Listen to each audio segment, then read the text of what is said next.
If you're not familiar with certain boroughs of internet culture, you're not familiar with something called shipping, which this is a concept where fans decide that two characters, whether implied or explicitly stated or not ever even remotely even share one scene together, like to put two characters together in some kind of romantic, maybe sexual relationship. Why not? Why not? This has helped Supernatural strive on for years. And now we're getting to Captain America Civil War. So at this point, you may have noticed in the teasers that we saw at D23, a lot of emphasis was put on the Captain America and Bucky relationship. Minor malfunction, it's okay. And people have been saying, you know, oh, Bucky's the one he loves, not Peggy. Yeah. This is the one for him. This is it. Sometimes creators are more interested in shutting these down. However, the creators, or the directors rather, of this movie are opposed to that, at least implicitly. I think it's great to see the Russo brothers come out and be like, you know what?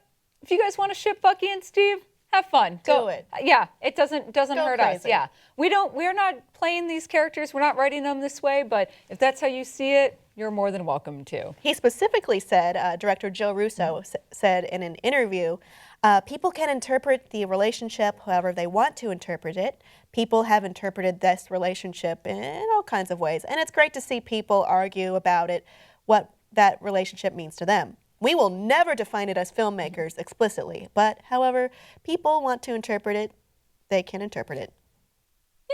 Yeah. And then he says, for us, we've interpreted the relationship as two brothers, but if that's not what your cup of tea, then fine. Go crazy. I think they recognize that in the Marvel Universe, there are many universes, and maybe in one of those slots, Bucky and Steve are together in a biblical way. In the Shakespearean way. Yes. I personally prefer Steve and Captain America, but fine.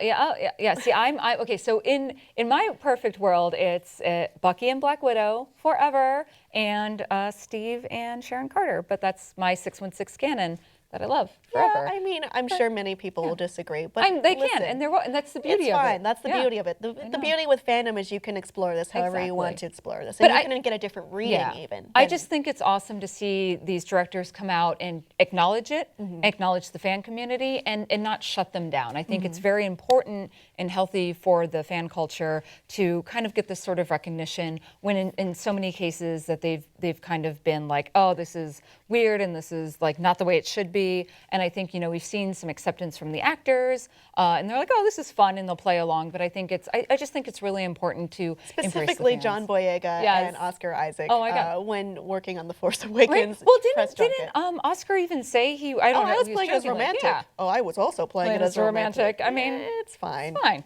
fine. Yeah, it's pretty cool that they're letting people interpret this the way that they want to. I mean, I majored in literature in college, and everybody had drastically different readings of maybe one specific novel. Yeah. And sometimes there would be a homosexual reading. Sometimes people would read it as brothers. Some people would read it as mental health. Some people would read it as a philosophical dilemma of mankind. It's fine. And all of these are acceptable because it's your way of understanding and absorbing it. It's like any art. You know, we learn this in art class.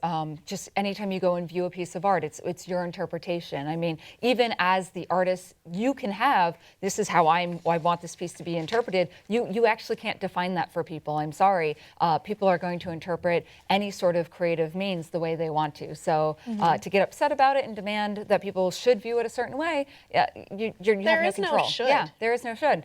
There's I mean, just how people are going to interpret that's how it. people consume art. Yeah. That's how people interpret art, and that's how it goes. And it's cool to see an acceptance of that now. Audience, what do you think? Have you ever read a little bit differently than creators had thought that you should understand something? I'm being very vague here. Let me know below in the comments, and please like and subscribe for more.